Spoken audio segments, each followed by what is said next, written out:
Assalamualaikum warahmatullahi wabarakatuh. Salam sejahtera bagi kita semua. Rahayu, rahayu, rahayu. Pemirsa, ketemu lagi dengan saya Ki Bagasworo dalam acara Nyontong di Omah Sawah. Pada kesempatan kali ini kita akan membahas tentang jadilan. Nah, bersama saya sudah hadir Mas Yudi. Beliau adalah salah satu pemain dari jadilan. Selamat malam Mas Yudi. Selamat malam Ki Bagas. Ya Mas Yudi, Ya. bisa diceritakan kepada pemirsa pengalaman Anda menjadi pemain jadilan? Pengalaman saya menjadi pemain jadilan. Ya. Saya bisa menjadi pemain jadilan itu karena awalnya diajak temen. Jadi waktu kecil itu suka menonton ya Mas ya. Sering menonton, di mana-mana ada jadilan mesti nonton, dan namanya anak kecil pengen jadi pemain. Akhirnya saat SMA kelas 1 itu punya temen yang mempunyai grup jadilan, terus saya diajak untuk bergabung dengan grup itu. Ya, Mas Yudi. Saat Anda menarikan ataupun menjadi pemain jadilan itu kan biasanya itu ada istilahnya bukan kesurupan ya Mas? Ya, kesurupan. Atau kesurupan gitu. Itu yang Anda rasakan seperti apa sih Mas? Kalau yang saya rasakan gimana ya Mas ya, kalau waktu nari itu ya seperti biasa, ngikuti musik apa yang dimainkan, terus saya nari. Lalu pas kesurupan itu ya nggak merasakan apa-apa Mas. Kalau melihat itu bisa melihat. Kalau lihat penonton gitu bisa ya? Bisa. Tapi mendengar itu ya cuman, yang saya dengar itu cuman alunan musik seperti kendang sama apa, kenonggong, cuman itu aja. Suara-suara penonton terdengar tapi samar, tidak jelas banget. Pertama kali Anda menarikan jadilan itu apakah langsung bisa saat dadi ya, istilahnya dadi itu Mas? Saat dadi itu apakah langsung bisa merasakan kesurupan atau gimana itu Mas? Pertama kalinya itu? Pertama kali ikut? Ya. Enggak Mas, pertama kali ikut tuh awalnya ya juga cuman menari, cuman sebatas mengikuti alunan musiknya aja, cuman belum merasakan dadinya itu belum. Tapi jadi masih sadar Mas? Ya masih, cuman waktu itu kalau kok lainnya pada dadi, saya kok merasakan masih sadar betul. Karena merasa nggak dadi ya udah mundur aja. Terus lama-lama ya proses itu terjadi sendiri, waktu tiba-tiba pengen joget terus aja, pengen nari terus. Yang didengar cuma musik terus gitu. Ya, Mas Yudi, selain Anda sebagai pemain jadilan, apakah Anda juga belajar sebagai pawang, Mas? Kalau untuk belajar menjadi pawang, pengen, cuman ilmunya belum sampai, Mas. Tapi pernah gitu, Mas, nyoba-nyoba gitu? Pernah. Karena yang mungkin pawang itu kan mungkin istilahnya menetralisir. Jadi yang saya rasakan pasti kan bisa tuh Mas, dinetralisirkan sendiri tuh bisa, dihilangi sendiri bisa. Mas Yudi, setelah Anda menari jadilan itu kan ditambani istilahnya. Itu setelah selesai itu apa yang Anda rasakan Mas? Yang saya rasakan ya badan capek, sakit-sakit, lecet-lecet itu pasti, perih, di mana-mana itu. Capek mesti, Mas.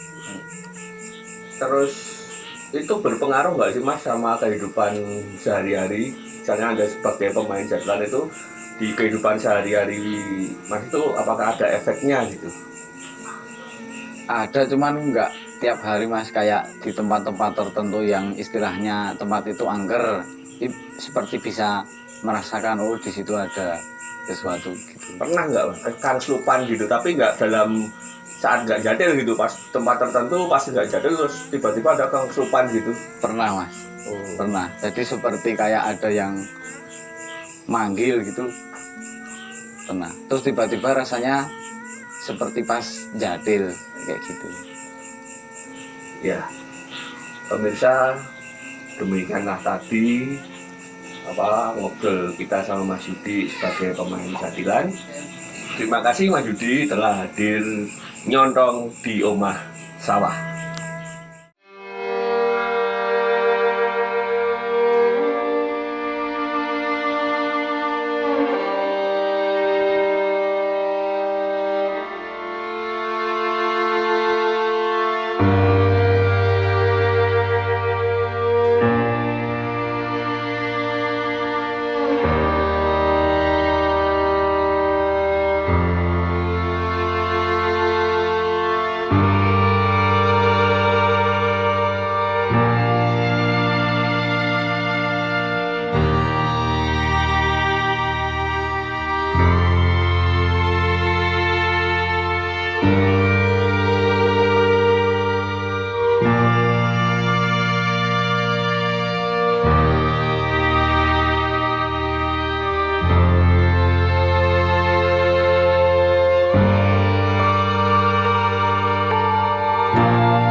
Pemirsa, kita akan bahas lebih dalam tentang jatilan bersama narasumber kita, Ki Juru Tapak Pangeraja.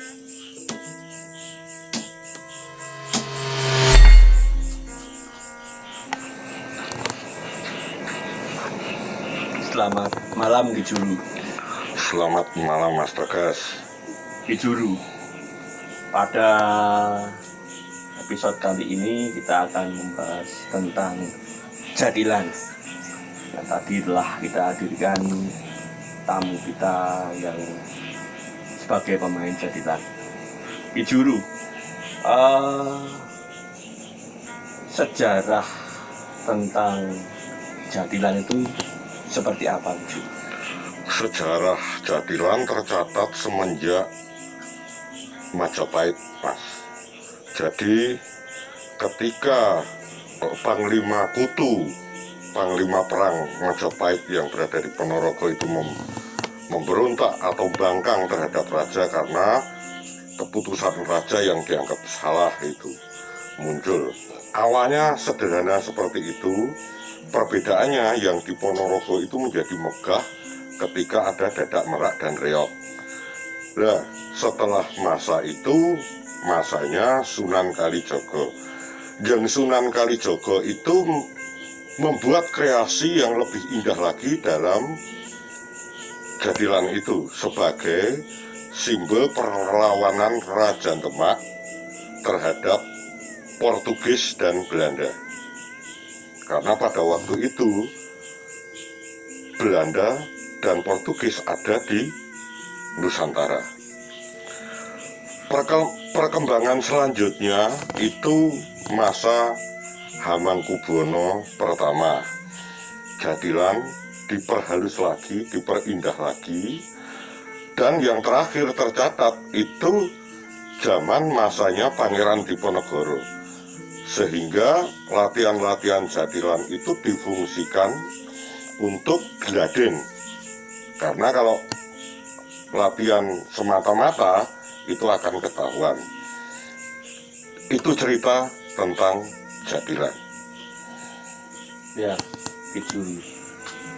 Kalau jadilan yang sekarang ini, yang tersaji sekarang ini, apakah sama dengan yang dulu-dulu seperti itu, tari apa, ada kesurupan dan lain-lain seperti itu? Tentang kesurupan, itu awalnya yang Sunan Kalijaga menciptakan jadilan itu untuk memberi semangat.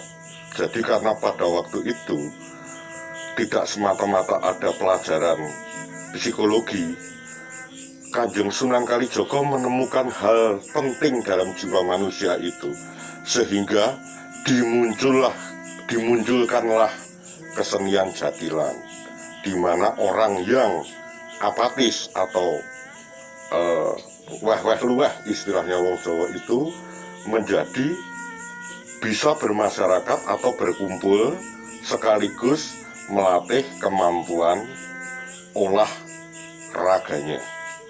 Oh, jadi itu sebagai media ya dulu ya, Yeah. ya jadilan itu. Jadi ada penyimpangan seperti ini. Ini sejarah yang tanpa sadar itu berbelok. Kalau jadilan itu mesti kangslupan, Ya. itu yang bergeser. Karena awalnya menurut Kanjeng Sunan Kalijaga, jadilan itu melatih 3 hal yang ada dalam diri setiap manusia. Itu adalah sifat hewan, sifat malaikat, dan sifat setan. Ketika orang berlatih jadilan, itu sifat hewan yang ada di dalam dirinya itu bisa, harapannya bisa diendake, bisa dileremke. Sehingga ketika ke tahap selanjutnya mengendalikan setan di dalam dirinya, itu juga bisa dilampaui. Seperti itu, Mas. Kalau fenomena jadilan, ada saat pertunjukan gitu, ada yang kangslupan, itu sebetulnya yang itu seperti apa sih Juli?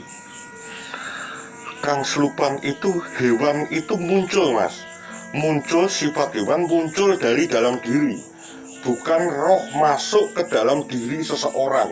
Tidak seperti itu. Sunan Kalijaga menciptakan tidak seperti itu. Tetapi sifat atau naluri hewan yang ada di dalam dirinya itu dimunculkan untuk diberi pelajaran, untuk dikendalikan. Ada orang yang ibadahnya baik, ada orang yang berbuat baik juga terhadap lingkungan dan masyarakat sekitarnya, sering memberikan dana, tetapi sekonyong-konyong ketika ada masalah kecil, dia sanggup membunuh dan memutilasi orang, seperti yang terjadi dahulu di Jombang. Jadi lebih kepada pengendalian diri, bagaimana jiwa pikir seseorang itu bisa dikendalikan. Itu, Mas Bagas, fenomenanya seperti itu. Orang yang mendengar suara gamelan yang ditata dengan bagus, dengan irama yang tetap, itu akan membuat orang menjadi trans. Kemudian diberi pakaian bagus, diberi make up yang bagus, disaksikan banyak orang. Ketika dia menabrak orang pun orang tidak akan marah. Sehingga seni yang diciptakan oleh Kanjeng Sunan Kalijaga jadilan ini itu bisa mengukir jiwa. Jiwanya bisa diperhalus.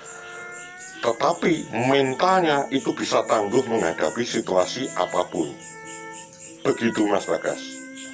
Ya, jadi sebenarnya banyak sekali nilai-nilai yang kita ambil dari seni jadilan ini ya gitu. Benar. Namun sekarang ini orang melihat jadilan itu semata-mata hanya kangslupan ya gitu ya. Ya.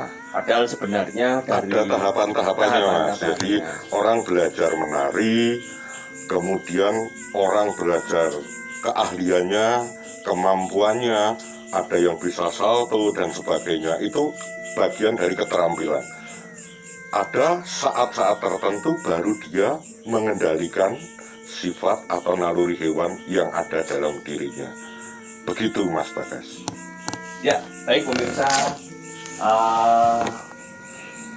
sudah kita bahas tadi tentang fenomena jadilan ataupun jadilan ini, kesenian jadilan. Banyak sebenarnya nilai-nilai yang bisa kita pelajarin tentang filosofi jadilan yang telah dijelaskan oleh Ki Juru ini. Semoga nanti kesenian ini dapat dilestarikan oleh generasi-generasi muda. Baik pemirsa, saya Ki Bagaswara dan bersama narasumber Ki Juru Tapak Pengajap dalam nyontong di Omah Sawah, masih di dalam channel YouTube Napak Tilas Legenda dan Misteri. Percaya tidak percaya, monggo.